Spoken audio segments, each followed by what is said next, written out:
রমজান মাসে তো আমাদের বন্দি করে রাখা হয়, তাহলে আমরা কি করে মানুষকে খারাপ পথে নিয়ে যাব?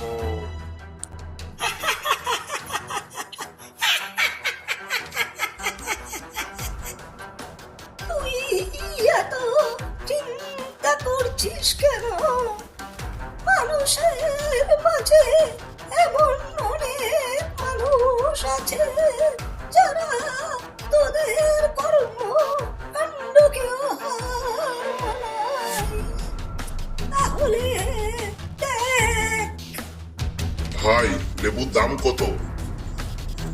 লেবু হালি 120 টাকা, কাঁচামরিচ 200 টাকা, বেগুন 130 টাকা, আর শশা 120 টাকা। শুনো, নিলে নাও, না হলে এখান থেকে সরে পড়ো। অযথা আমাকে বিরক্ত করো না। দেখলি তো তোরা যেটা করে দেখাতে পারলি না।